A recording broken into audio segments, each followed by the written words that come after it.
Hello, so my name is Marla Uribe, and this is my Module 16. We were asked to talk about the essential question. The essential question was, as an advanced educational professional, how would you apply data and data analysis to ensure your continuous improvement plan is focused on closing gaps? A little bit of background information. I work at a low academic high school in Japan. High school is not mandatory in Japan. Students actually need to take an entrance exam to get into high school. In my high school, we do weekly quizzes or dialogues specifically for English and small projects to get some data and information. We also have mid-semester and semester exams. The school is credit-based. There's also weekly meetings and daily meetings. The daily meetings are general meetings. The weekly meetings are subject department meetings, which we usually use to discuss assessments. Regarding assessments, sometimes we have a lot of incomplete data. Students are often absent, even though class is only twice a week. And because of their absence, we tend to not have a lot of the formative data, such as quizzes or dialogues. They do show up for mid-semester and semester exams. And of course, these students that are often absent are usually the ones who fare off a little bit worse. Out of 30 students, usually 10 are absent. Teachers will see the data and they know the students who do bad in the classes are the absent ones, and it doesn't help for motivation. Technology-wise, our data is mostly recorded on paper and then put into a spreadsheet on a local database.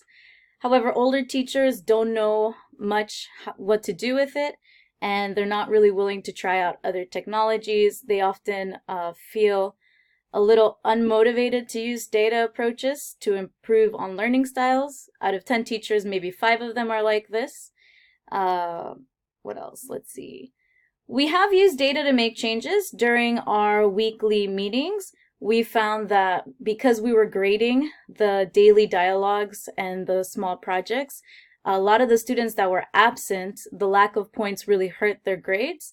So we decided to change the grading style from a point style to excellent, good, or poor, so we could still be able to chart or assess where they're at without further hurting their grades.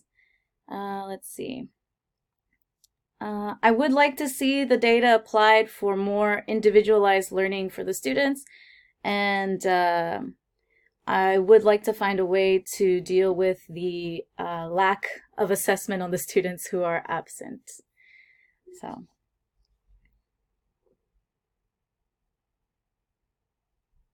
Okay. Are you able to, when you collaborate at your week data that you do have with your teachers? I'm sorry, one more time? At your weekly meetings that you talked about, are you able to compare the data that you do have a little bit with other teachers? Yes. Or do you guys just kind of stick to your own data? No, because so one thing is that because the schedule of what is being taught is shared across all the teachers in case the students change during the semester. The teachers do meet once a week to make sure that we are at the same lesson, or working on the same projects. Nobody is too far ahead or nobody's too far behind. And so we are using the data that we do have to say, okay, this isn't working out. Let's go ahead and change this while we still can before it becomes a little bit worse. Right. Okay. And what would you like help with? The things I would like help is maybe, so for absent students, there's not really much we can do, particularly for them. But I would like to find a way to motivate older teachers to try and use other kinds of data assessment strategies or other data technologies so that maybe they're intimidated or just unmotivated because they are a little bit older. They've been teaching for 30 years now and they're not really open to new methods. So how can I try to motivate them or hey, look at this, this is effective? Maybe, right. Possibly mentoring, so the teachers that are young and understand how to do spreadsheets and analyze the data, maybe have them help mentor the teachers that are older and walk through it step by step so that they can demonstrate it for them, and so it's easier to interpret. Let's see, paraphrase. Yes, so for example, if we have 10 teachers, maybe pairing them up. And in that way, like you said, the younger teachers can help the older teachers. Yeah. And that way it's not so intimidating. Or if it's given pair work, maybe they'll be a little bit more willing to, to be able to use new strategies. Right. Okay. Yeah. All right. So yeah, I think actually that the mentoring is a really, really good idea.